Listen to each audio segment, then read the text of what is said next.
Good evening, everybody.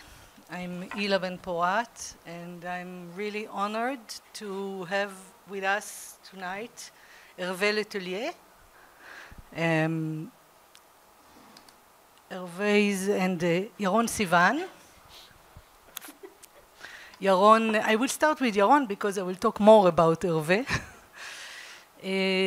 Yaron is an educator. He's also activist in the field of psychedelic. It sounds very promising, and I'm sure that we will hear more about it later. And Hervé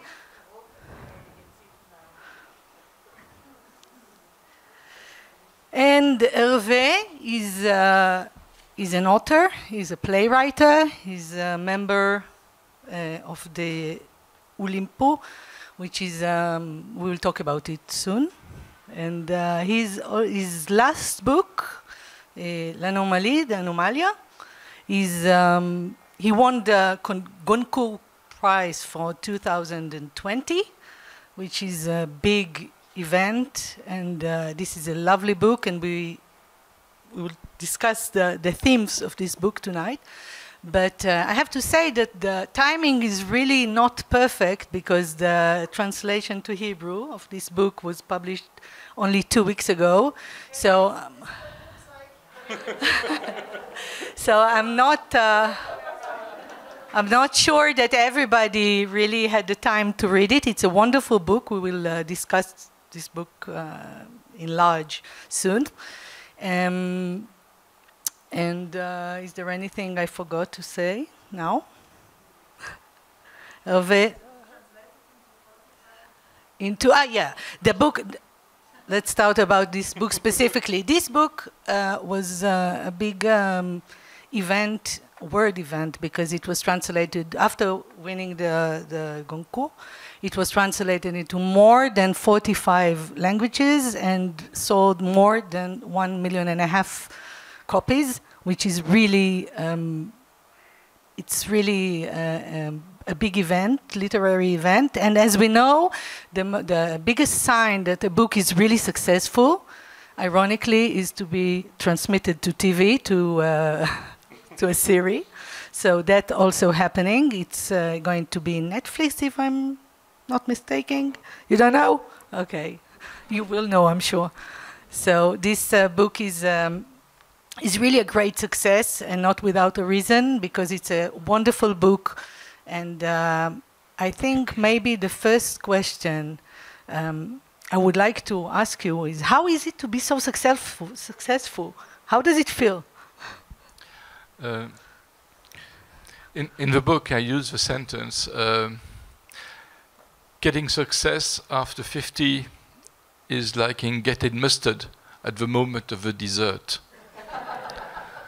It's a sentence which isn't mine. It's a sentence by Raymond Queneau, who was successful when he received a great success with a book called Zazie dans le métro, Zazie in the subway. It was translated to Hebrew. I guess so.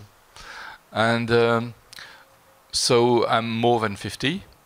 So it doesn't change a lot in my life. Of course, there is a possibility of having all the other books being reprinted. It was my 30th book and my 10th novel. I write in 3 different areas, which is theater piece and theater plays, what we could call fragments of poetry and novels. And to have a success, it's only novels, as you know. I mean, having a success in poetry is quite rare. So it doesn't change a lot for me, really. It could seem to be a kind of coquetry to say such a thing, but it's true. It doesn't change a lot. It means I'm traveling a lot. I'm just staying here, for example, 2 days, which is short. But I know that in 1 year it's over, you know. So one nail pushes the other nail. So, as we say in France. So it's not going to be a very long period. And after that, all the other books will be living. Maybe I will have other books translated in other languages. So 45 languages is for one book, and I hope some of them will have another life. But on a personal point of view, it doesn't change a lot. I have new friends whom I'm not very sure they're friends. And it's I like didn't one lose of your characters. Yeah. It's so like a prediction. Yeah, it's like a prediction. Like, like a prediction for one of my characters. And I didn't lose any old friends, so it's fine. Oh, so this is the... for the benefit of who didn't... some of you maybe didn't have the opportunity to read the book yet, so I will say in a few words. Or you want to describe just the main plot, or shall I? Please do. Okay. So, an airplane, a flight from France to the States, is having some bizarre activity, not very clear until the end, and apparently the same plane with the same people inside it land twice in a gap of 3 months. That means that every passenger in this plane has a double. And that raises a lot of questions, but there are two big themes in this book. One of them is the themes of doubles, which is, we will talk about it now. And the other one is the hypothesis of simulation. Are we really living in a simulation? This is a real hypothesis, and it's not invented for this book. We will talk about it a little bit later. But first of all, I would like, and the question is, of course, how the people react when they find that they have a duplicate, they have another person like them exactly. And I have to say, it's not a twin, it's really the same person. The only difference between these duplicates or doubles is this 3 months that passed between the landing of the first flight and the second flight. That's why these people who has basically, of course, the same names, called by the months. That means that if there is a Joanna, there will be a Mars Joanna that indicates the first landing of this flight, and there will be a June Joanna, which is the second one. And that, of course, raises a lot of questions, both about our reality, whether we really live in a reality, and what can explain this kind of event. And the other question is about these doubles. What does it mean to have a double, which is actually me? I mean, it's not a new idea, but it's the questions are very intriguing. And I want to say something. This book is very difficult to classify. I cannot say if it's science fiction or if it's what kind of literature it is, because it's expanding on a lot of different characters and a lot of styles. And the feeling I got, and I would like to ask you about it, when I read it and I tried to explain myself what I'm reading, I had the feeling of reading something that is like a laboratory, or some kind of experiment of thinking experiment. It was like, let's take this idea, we'll throw it to the word of the characters and see how it works, what kind of results we get. So I wanted to ask you if that's what you had in mind when you wrote it. Well, yes, you're right. It's exactly this. I first began with a very simple idea of someone going home and meeting himself. And I realized it was very poor as a simple idea. So I decided that this idea of meeting yourself would be much more interesting if there would be several weeks of difference. So I used the disappearance of spring, which means March and then June, and spring disappears. And spring is the symbol of renewal and the symbol in every country, in every culture, of nature changing. So their nature, it changes a bit. One of them is getting sick, one of them falls pregnant, the other one dies, another one, etc., etc. So I made the book in a very different way of every other book for me. Usually when you build a book, you have a character and you throw him in certain amount of situations. In my case, I had one situation which was the idea of duplication, and I was trying to see how many reactions possible would be. There would be. For example, if I go home and I meet myself, I wouldn't kill myself. I wouldn't kill the other one. I'm someone, you know, you bump into me in the street and I say, I'm sorry. So I'm not someone who will fight. I mean, I'm someone who is very much more discreet. So I would negotiate with myself. I would say, okay, it's okay if you take care of my father or my mother. Okay, if you take care of my son. And I'm very happy that you have half of my son, because he's he's sometimes very boring. And so there's many cases for which it's okay, but you can negotiate with your double. And there are things that you can't negotiate. I'm sorry, but my wife, my husband, that's not possible. It's no way. So I had the idea of listing all the possible situations, going from sacrifice to murder, indifference, hate, cooperation. There's many of it. And from this situation and type of reaction, I would build a character. I would have the idea of making sort of a casting, for the situation, which means, okay, who is going to sacrifice himself or herself? And I decided that the best idea to sacrifice yourself is that you can't compete with the other one. You really cannot, because she or he has an advantage on you that you cannot have. And in this case, the advantage is that your double is with 3 months, she's fallen pregnant. So there's no way you can negotiate, and there's no way you can win against her.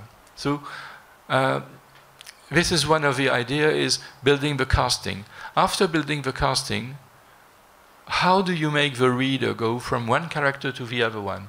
So then I had the idea, which is a bit experimental, to have a style which is connected to the character. A certain, for example, for the killer, you cannot write a killer's story like Marcel Proust. You have to choose a certain type of writing which is adequate to the killer. And then you go to another character who is a writer, and then you get close to something else. Then you make homages to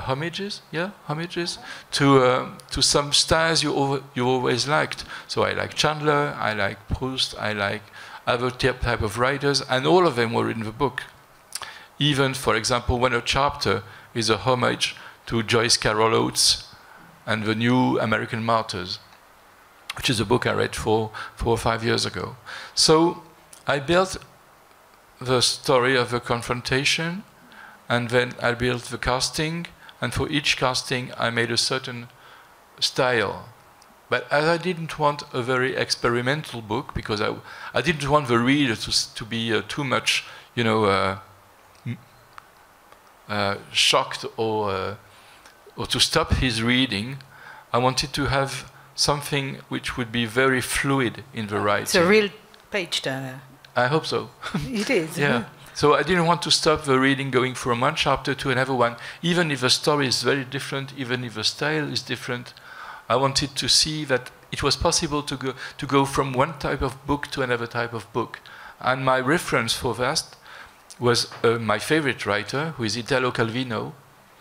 And Italo Calvino wrote a book which is called yes. Exactly. Exactly, that's it. I couldn't remember the name in Hebrew, but that's it. And in this book, as you remember, there's many styles, and he abandons the reader in the middle of it. And it's very frustrating. I didn't want any frustration. I wanted to have a fluid book and have a whole story using styles and so on. I want to ask you about, before we go to the details, I want to ask you both a question. That would be, why do you think that this book, with these two main ideas, the ideas of a double and the ideas of our reality is really a simulation, and reality doesn't exist, or if it exists, we cannot be sure that it exists for us. Why did it have such a huge success at this moment? Or if I will rephrase it, do you think that this success, the way that this book was accepted, has more to do with the subject or the junction of the subject and this time? Because it was really the COVID time and everything was really, the world was changing for everybody and reality was not the same and we could not trust the things that we used to take as for sure. And this book, as I see it, really undermining all of our basic ideas about ourselves and the reality in which we live. So I wanted to ask you, what do you think about this connection? I ask both you and Viron. If I may begin, when I read it, and it was recently, 2 months ago, I felt that regarding this question, we're sort of living in the edge of simulation, in a sense. And each and every one of us has a double. I mean, we're almost unaware of it, but we all have avatars. And it became very, very obvious nowadays when even just like being on Zoom and communicating with people or having a Facebook account or Instagram or whatever, we all have sort of double lives. We all live in sort of parallel worlds. And the whole simulation thing, which I think became like, even for me, in the past 2 years, I'm asking myself almost every day, do I live in a simulation? Even right now, we entered this place and I felt, well, it could be. I mean, we are in a simulation, speaking about the simulation, why not? I mean, it's something that you cannot validate, you cannot also negate. I mean, it's just like, why not? It's almost like a religious question. And I feel like many of us sort of had this question in mind because it suddenly felt like we are all part of a very strange game, right? So why not? So, I mean, this was my intuition when I thought about it. So just... Yeah, I do agree, of course, that we are living in a very strange world for about 2 years. And but we have a relationship to ourselves, which is sometimes a type of derealization, which is very real for a derealization. We could see ourselves in other screen, having a relationship to ourselves, which was going through a camera, but we could see ourselves on the screen, which is very strange. So it was something new. And regarding the success of the book, I think I was very lucky in a certain point of view because it was an alignment of planets. You know, sometimes it happens. The book was a proposition to travel because it's a planetary book at a moment where nobody could travel. I wanted to ask you if it was fun to write it because it looks like a lot of fun. Really, I had really a lot of fun to write it. I wrote it in... Thank you. We can feel it when we read it. I hope so. I wrote it in 2019, so before anything.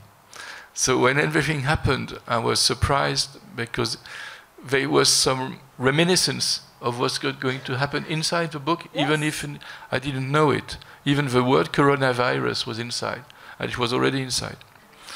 Strange. Simulation. Yeah, well, this is a proof. I mean, everything is a proof that it exists. The second thing is the lockdown. In France, for example, the lockdown brought everybody to, we couldn't go to the movies, couldn't go to the theaters, and couldn't go to the restaurants. So books and serials were very subjects of discussions to the few people we could have in discussions through telephone and so on. So books were very, of course, a very good subject of discussion. Plus, of course, the Goncourt Prize, which is the price of the prices in France. And the book was on every other list, which was also very good as a kind of prefiguration of what's going to happen. So all this was happening, and it led to a success.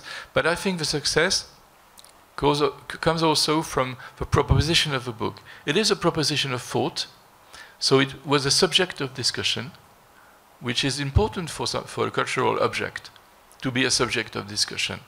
That people come out of something, a film, a theater play, or a book, and have something to talk about. Am I real? Is the table real? What would I do if I was confronted to a double? Why do you look like me? Yeah, and so on. And so it was a subject of discussion. And there was many characters, so it was very important too. My editor kept on saying, there's too many characters, there's too many characters, there's too many. How many were there when you started? I had a bit more, but I suppressed them even before he said that. I came to him with the same amount of characters, I didn't suppress any. Altogether, there's 8 characters who are doubled, plus 3 who are not doubled and who are in charge of the situation. And 8 characters is a lot. I admitted that it was a lot, but I was convinced that it was possible for a reader not to get lost and to have an empathy with each of them, even with Blake, who is the killer. And let's talk about the killer. Yeah. We have the character, where the book is open with the character of a hitman who has a double life. Yeah. He's both a hitman with a very good one. And also he has this very small restaurant for vegetarians, yeah, right? Catering, I was vegetarian that. catering, and a wife and a family. And he's he's the only character in the book that cannot tolerate the fact that he has a double. Well, that's really. Yeah, we ate at the restaurant vegetarian today, and I was looking at the owner of the restaurant. I will never have vegetarian food with the same perspective again. Very good restaurant, and I was looking at the owner and was wondering, could he be a Blake? Yeah. But I also had in mind that the only character that cannot have himself mirrored is the one who has splitted his life, who has already a double life. So maybe it's a little too much. Yeah, there's 2 of them who don't. There's him, who cannot really have a quadruple life. It's not possible. And he has no difficulty in killing himself. This is the reason of his existence in the book. I mean, there was no other possibility than building a character who was a killer, because no one would kill someone else if you have to be a professional, cold, professional, methodic, and he was perfect. So he was my black string, going from big, it's strings. I always speak about my characters like strings. So he was the black cable going from the beginning of a book to the end of a book, and it was funny to begin a literary book with a black novel, black short story. And so yeah, Blake is the one of the characters who goes through the book and doesn't interact with anybody. He just with himself, he interacts for 15 minutes, and that's all. And it's a tragedy for the other one. And so the general idea was having this character, and the other one, who is the white string, who is the writer, who isn't confronted to himself either, because he commits suicide. And he commits suicide, and he's reborn. He's resurrected. And he's confronted to something very funny, which is the success of his book that he hasn't written, because the book has been written in 2 months. He doesn't even like it. He doesn't even like the book he has been writing. He said, no. like he's reading in the sense, who wrote this bullshit? Yeah, yeah. And I find it funny because it's the book he has written is a pastiche of some writers of collection of La Blanche in Gallimard, and of course they noticed it in Gallimard that it was a pastiche of some of the writers of La Blanche, and that was fun. I mean, I thought that there is a lot. I recognize a lot of intertextuality in the book. There is. But the sentence, one of the sentences that this writer writes when he's inspired, I hate writers who say that. You call him a graphoman. Yeah. You call him. Mm. And he has a sentence which is something like, "My fur of solitudes cannot rewarm the world." This kind of sentence I hate, and he has a lot of them in his book, and I had some critics who said, "Oh, it's a very nice book." And I said, I wish we "Yeah, could you like read it. You like it. It's okay. You like it." I wanted to elaborate a little bit with both of you about the idea of doubles, because for me it's really, I find it very intriguing, and I think that the whole concept of doubles, of duplicate, is a very old one. We can find it a lot in modern literature, mainly in modern, because it undermines the idea of the modern individual. So we have it, you can see the double of Dostoevsky and The Prince and the Pauper of Mark Twain, and the picture of Dorian Gray, and the shadow of Andersen. This is a very, very short list of this theme appearing in our culture. And I wanted to ask, why is it so disturbing? Because the idea of, and we see it a lot. I mean, I just saw, I don't know, maybe some of you saw it, there was this documentary about this guy that find that he had 2 twin brothers. They are threesome, and they look exactly the same. And I looked at it, and I thought that this is the most horrifying thing I ever saw. And from visual art, I don't know, Diane Arbus to Dostoevsky, this idea is really in the picture. We see it all the time. And I wanted to ask you both, why is it so disturbing? What button does it push? It's a great question. No, I'm wondering because, I mean, I feel like intuitively we can all feel that. And I think that, like, when I thought about the question of doubles, as I read the book, I thought about some technologies that now start to appear. You know, that we can mimic our own sounds by just like writing a text and putting our own voice on top of it, or videos, which is something that suddenly I feel starts disturbing a lot of people in the world. Because what am I and what makes me authentic? I mean, it's basically a question of authenticity. And when you start doubting your own, I mean, when you see yourself suddenly, I don't know, imagine just like being completely drunk and seeing a video of yourself afterwards doing and saying things that you don't recall even doing. I think that it's super disturbing. Not to mention that maybe someone just like wrote a script and created your double in a sense, and now you're seeing something that you've never done or said to anyone. And I feel that the main thing about it is that it truly disturbs the sense of being an individual or an authentic individual. And I think that this is like what's super scary, and I actually thought that this might be the reason that you actually use this topic in the book when I read it. So I don't know, that's my take. Yeah, doubles have been in literature since the beginning of literature. I mean, there's a small part of Gilgamesh where he fights himself. There is the idea in Greek mythology of Zeus taking the body of a king Amphitryon to abuse his wife. Zeus spends his time abusing wives anyway. And if you see the references of doubles in literature, there's usurpation, there is anxiety, like the double of Dostoevsky. There is the enemy. The enemy is Dr. Jekyll and Mr. Hyde, of course, or the shadow. And there is also the portrait of Dorian Gray, where it's not an enemy, but it's something very frightening, where you see yourself getting old. Like in the book when André sees himself, and he doesn't see himself drunk, but he sees himself old, and it's worse. But that we know, this alienation, we know. When you're drunk, it stops. When you age, it doesn't stop. So he sees himself old, and the one he sees is younger, which is even worse. Yeah, he's 3 months younger than him. And he says he sees himself old and younger, which is the worst thing you can have.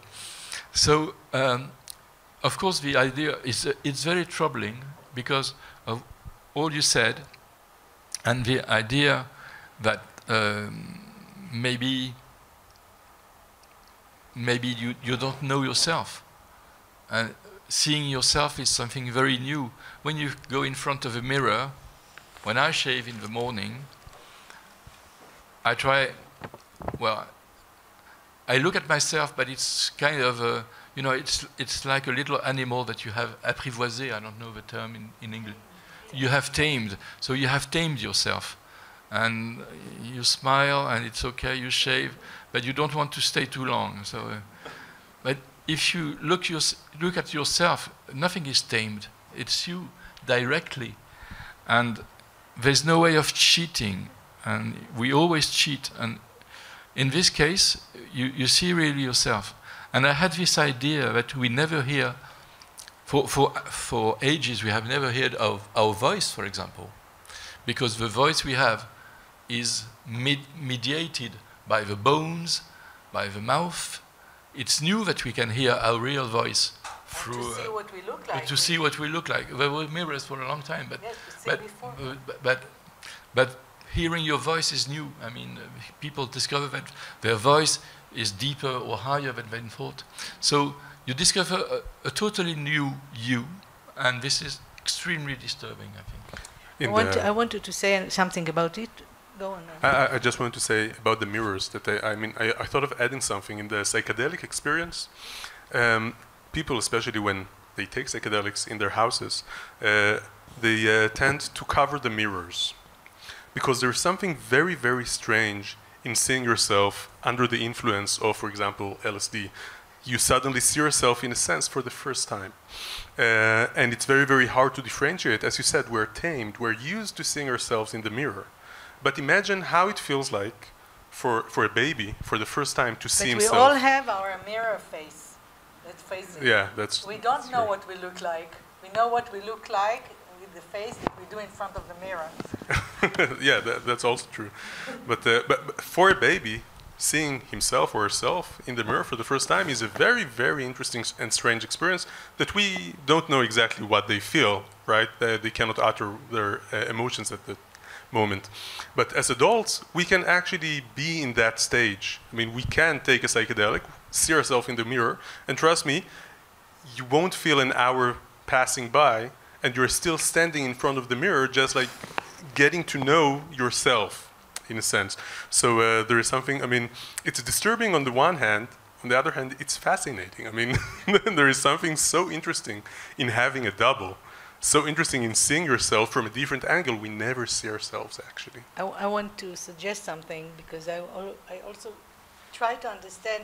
Of course, I say undermining the idea of modernity and authenticity and originality and this one-time individual, which is an accumulation of genetics and experiences and memory, and it's a unique event to be an individual. But I also thought that something really disturbing, because the way we think about ourselves as individuals or subjects is lean upon the distinction between inside and outside.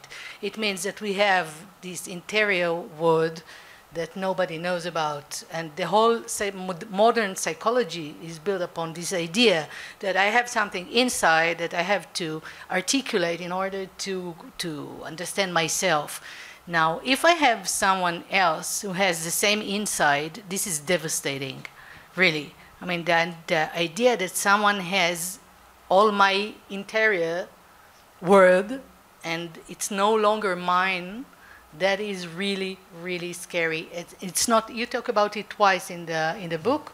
Once when Lucy, one of the characters, is she has some, I don't know, pervertic sex issue, and she doesn't like the idea that her duplicate knows it, and which of course is really disturbing. And also the philosopher on the TV show says something about it. Someone knows all your secrets, but it's not only secrets.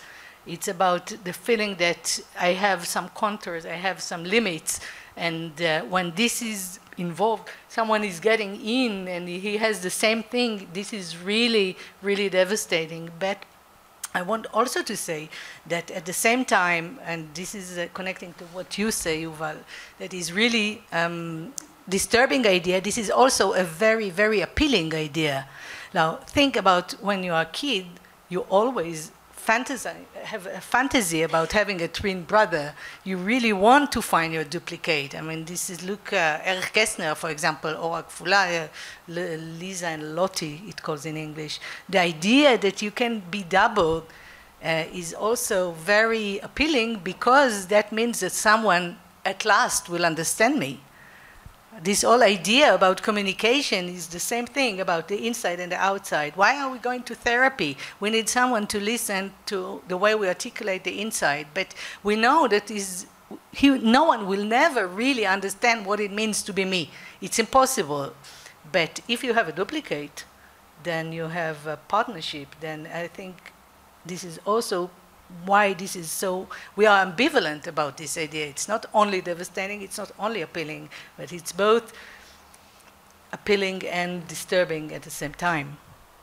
Yes, this is why I have a character who cooperates, and to Slim Boy. Slim Boy. He's the one who finds a solution, and he finds a solution which is saying that he has a twin, which is possible because he's a Yoruba, and Yorubas is one of the tribes in Africa where 10% of births are twins, which is enormous in the population. I was thinking about this experience of a mirror, of a sentence by Freud, which is about the strangeness. Someone walking in the street and seeing a mirror and seeing an old man walking towards him and seeing that it's himself. And this is the strangeness of us, of who we are and how we deal with ourselves. So, of course, it is true that having someone that knows everything about you is very disturbing. And you are right that the inner self is something very strange. The thing is, what are we? Are we the sum of our acts? This is very Sartrean. This is the very Sartrean way of thinking, but it's an outside thing. It's exactly what Sartre says about being Jewish, the Jewish question in Sartre. It's exactly the same. But the thing is that, for example, it's not only the sum of your acts, you are also the sum of your secrets, and the sum of your failures, and the sum of the things that you won't tell to anyone, but you have thought, and it's not even a secret that you have done. It's a secret. It's a secret thought, and this is why you don't even admit it until you have someone else. Exactly. This is why Lucy hates herself even more, because she realizes that the love she has is horrible. I mean, the way she deals with sex and love is horrible, and she changes. Yes. Because so this is really an option to. It's a second chance. For some of them, it's a second chance. The chance is always there in the book. Always. It comes again and again. Like someone is really sick, and then if maybe he will have the opportunity to be diagnosed 3 months earlier, it might help to save him. Or old Andre that gives his young version some advices about how to treat this woman so she won't leave him. And this coaching. Yeah, it's coaching. One of them is coaching the other one because it's one of the solutions. I mean, collaboration is fine because Slim Boy becomes Slim Man, and he makes a group because he's a musician, and he decides that he's going to sing with someone else. But of course, the extreme is Slim Boy, because Slim Boy finds a solution for his life through that. He's the only one who finds a solution, in fact. The other one finds solution, like André, he finds a solution, but this solution is a negotiation. Slim Boy really finds an issue to live.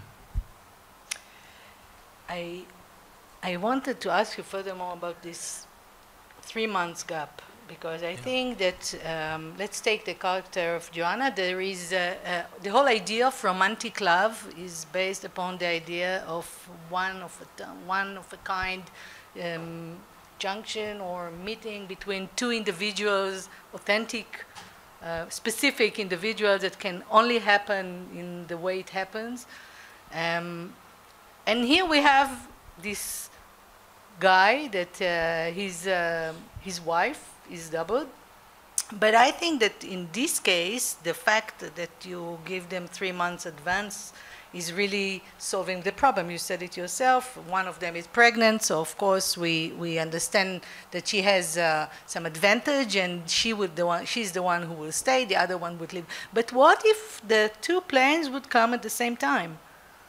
I mean, this is really because the minute that you give them these 3 months, they are no longer real duplicate because there is a difference. But what if they weren't different? What if the 2 planes came at the same second? These 2 women get out of the plane, falling in the arms of their husband, one husband. What would happen then? How could you solve this mess? Yeah. Well, the 3 months are useful for some fictional situations. But if you look at it, for some of them, the 6 months doesn't change a lot. For example, for the character of Adriana, who is the young woman, it doesn't change a lot. I mean, one of them has found a boyfriend, but it's not so important. So they decide to collaborate because they have no past. She's too young to have a past. This is interesting also, because she doesn't have to share a past. For her, it's like to find a twin. Exactly, she finds a twin. So I eliminated at the beginning of the writing of a book the idea that I had at the beginning, which was, in fact, 2 identical people with no difference of age, no difference at all, because I thought it was so much more interesting to have this month, this 106 days, because it's twice 53 days of Georges Perec. Okay. It's the name, the last book of Georges Perec is 53 days, so it's twice 53 days, and it covers a period of time which covers spring. But I didn't want to have the situation where people are exactly the same, because it was possible even to do it with 3 months. 3 months is nothing physically, so you can be exactly the same. But I didn't treat this. I didn't use it. I eliminated one of the characters who would be exactly the same, because I didn't. When you have to compete with someone else, for example, you have a lover, okay, and or your wife or your husband has a lover.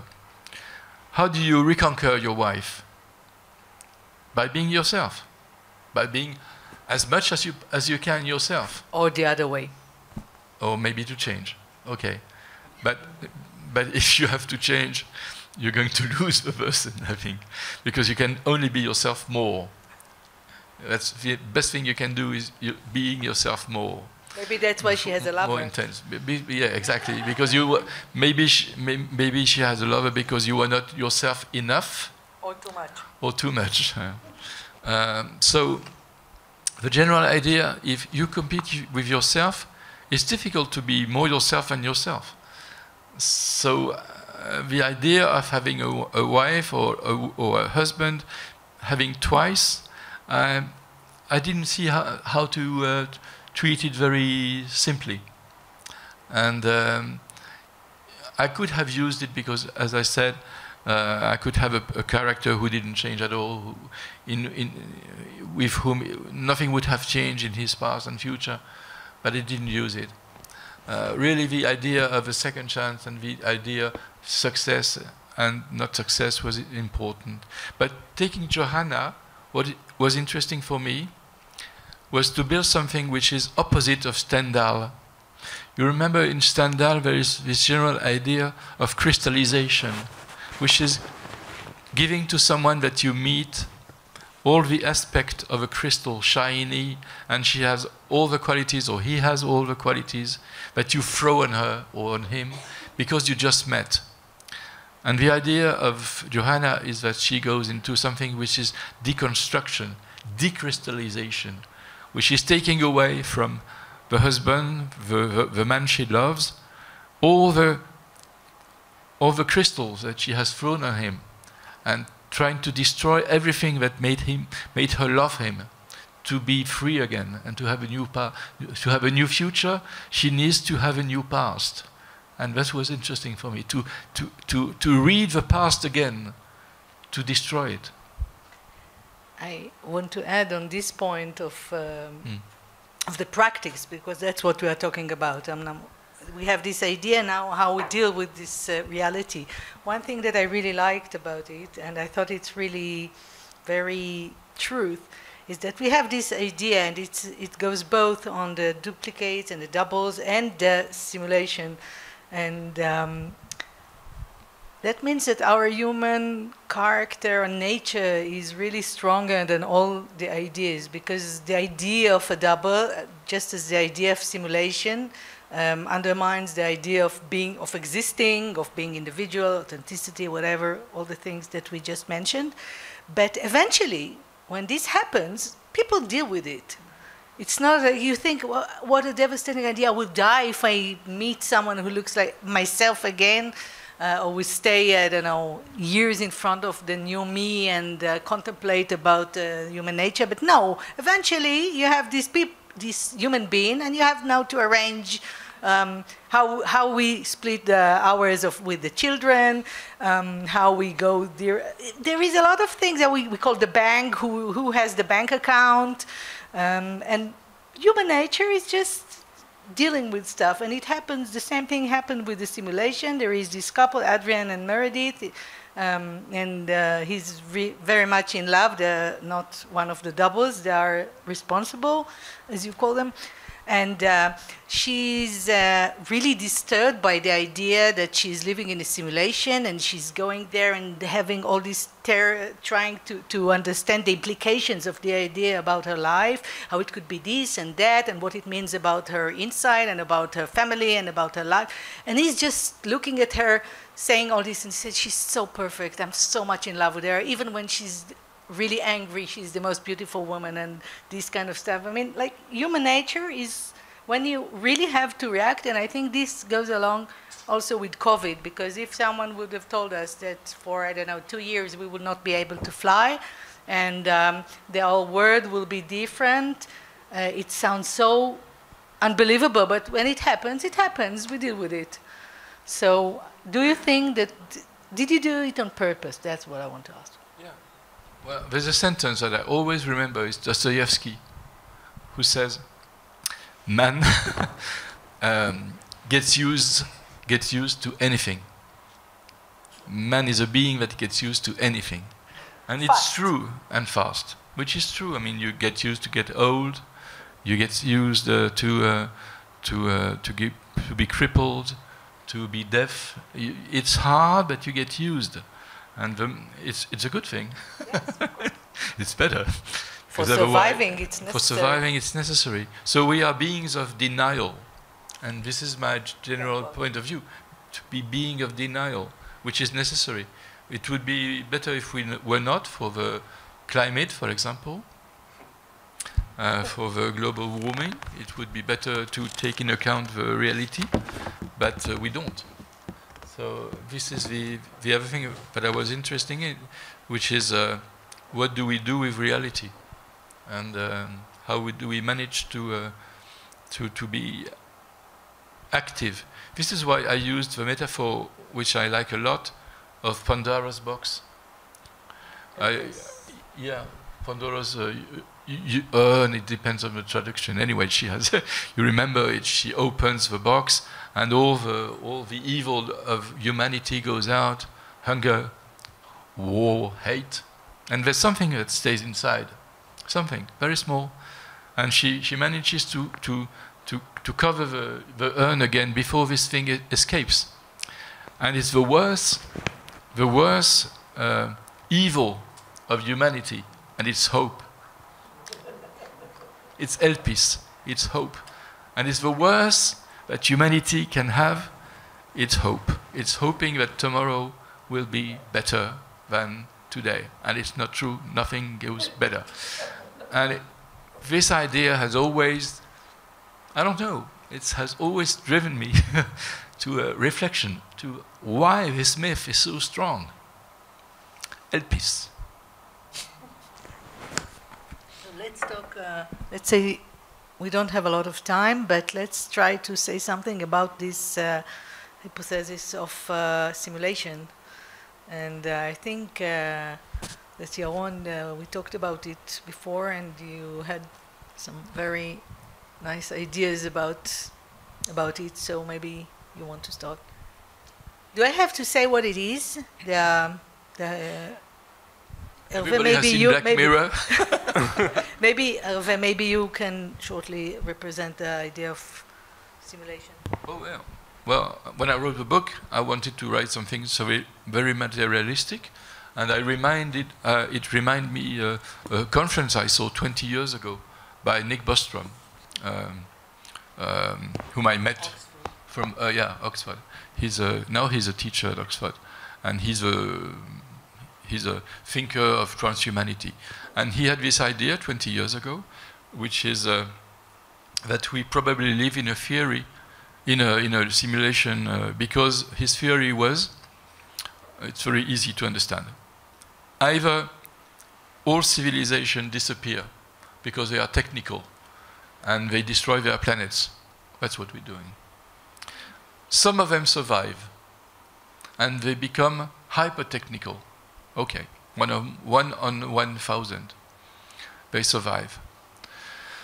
In this case, two solutions. They survive and they are interested in simulating what would happen because they are very technical. They have hypercomputers and they can simulate a brain, 1,000 brain, 1 billion brain, and 1 billion brain on 1,000 years, and 5,000 years, or a million years. So they can simulate humanity very easily.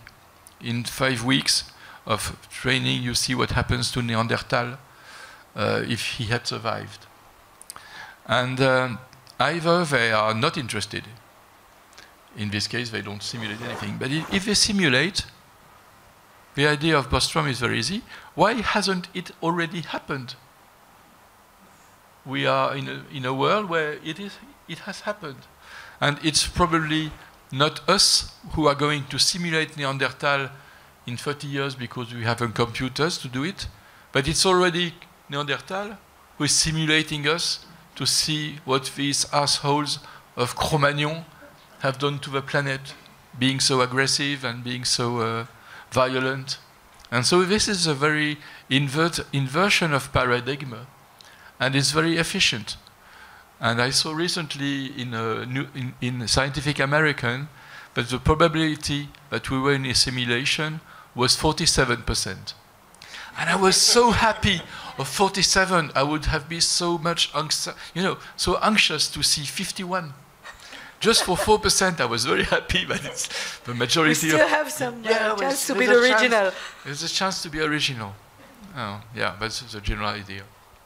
Yeah, I mean, I think eventually it is a statistical question, right? But when I read the book, and every time when I think about it, I think that it's more of a theological question, in a sense. Because, I mean, you can read it from the perspective of science, right? I mean, scientifically speaking, we can progress and create supercomputers to simulate ourselves, in a sense, 1,000 times. I don't know. I mean, things like that could happen in quantum world technology, etc. But when you think about, for example, what happens in the book, that there is a bug in the simulation. I mean, something happens and it doesn't work right, which is very improbable. I mean, come on. They simulated everything and now there is a bug. Come on. But okay, let's say that. In a sense, I thought that it's a question about miracles. I mean, it is a world where a miracle happens. And the miracle is that a plane lands 2 times with a gap of 3 months. It is a miracle. I mean, if it had happened now, I don't think that anyone would say, yeah, it's probably a simulation. They would say, oh my God, there is God, right? Or something very, very interesting just happened. Some new matter was just introduced to the universe. I mean, we know that we're unable to create new matter, right? Only God can do that. So when I read it, I thought that, I mean, in a sense, it's a question that has been asked so many times. And immediately I connected it to Judaism in a sense. I mean, because I think that, I mean, theologically speaking, when we see like Judaism and how it looks on the world, there is a creator, right? Just like in the simulation, there is like the programmer, right? And this is God in a sense. And this programmer created a world. And we live in this world. And we don't really know what's our goal here, right? Why were we created here in this world to play? I mean, are we simulating something? Are we supposed to do anything? I mean, it is a theological, philosophical question, maybe. So in a sense, I thought that, I mean, this book sort of asks a question that people are asking themselves for thousands of years. I mean, what's the purpose of all this?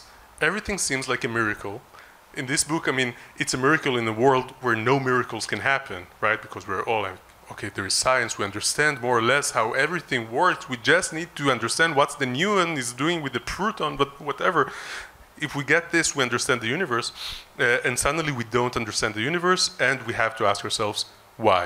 And I felt that it's like a scientific solution, but in a sense it's also a theological solution, because, I mean, saying simulation and saying God, in a sense, is the same thing. I mean, at least in my perspective, but I'd really like to hear yours. No, that's why I put a religious chapter in the book. And in the religious chapter, if you remember, there's all religions, and there's two rabbis, and one rabbi is Orthodox, and the other rabbi is Reformist, and they have two different positions. But the interesting thing about creation is that in the Torah, for example, golem is a hapax. It's the golem is a hapax. It only appears once in the Torah. So nobody really knows what golem means. But I want to say something about only interpretation, which is interesting. That in the talking about miracles, that is it a sign of God, or can we read it as a miracle? And in the 17th, 16th century, during the scientific revolution, there was a lot of questions in the Newton time, for example, or even Einstein. No, before. I want to say before, because even they were now. talking a lot about miracles. Yeah. And since the way to deal with science was to treat nature as the book of God, that means if you understand nature, if you understand the laws of nature, that means that you understand more the way what God wants for the world. And there was a lot of, they discussed a lot the difference between a miracle that means that there is a God, and an illusion that means that is something evil that we want to avoid. So every time that we talk about miracles, that goes back to this discussion about whether it's a sign or it's like the twins, is it a sign or evil sign? And we have to look for an answer in order to understand how to read it. Or is it a test? Or is it a test? I mean, in the book, I think that the question of is it a test is also valid. I mean, it is valid, because the idea is that this thing is happening because the theory of simulation exists. And because the theory exists, the simulation can do something to see how the world reacts, which is, and the fact is, that the book The Anomaly is selling 1 million. And this is the simulation which is doing this to make something happen. I want to ask you a final question about it. Possible interpretation. If you could know the answer, if you could know if it's a simulation, you could get the answer, would you like to know it? I already got it. It is a simulation. So shall we leave it there? Yeah. I'm a believer. And it doesn't change anything. If it's so why is it important? It is not important. It doesn't change anything. But what in the last chapter, it's what the chapter before. It doesn't change anything. If we are in a simulation, we die, we fall in love. Nothing changes. Nothing changes at all. It is just that there is there's no supreme being from whom we can expect anything. They are just watching to see what we are going to do. So there's no way that anything is going to happen which we don't do. It gives us even more responsibility if we don't exist. Because nothing can happen. Everything which we do has an effect on the simulation. If I take my car and I pollute the world, this is taken in account by the simulation, and the temperature of the world goes a little bit more every But day. this is an answer only can be true only for atheist people. Yeah. Because if you invest your life in believing in God and praying, and eventually God is Dima from technical support, then we do have a problem. Yeah, and the thing is, and I thought about it in writing the simulation, and I mentioned it, in fact, in the book. If it's a simulation, and they give it's very easy to build hell, and it's very easy to build paradise. It's just, yeah, it's, you know, hell is what? It's just pain. So if hell exists, it's only pain, it's nothing. You die, and then you go to hell, and your program is in a, you know, in a circle of pain for eternity. It's very easy to program. And it's a loop. It's a for loop. It's a loop. It's just a loop. It is just a loop of pain or a loop of happiness. And if a simulation is very funny, and has humor, it means that you have always followed the instructions of the wrong God.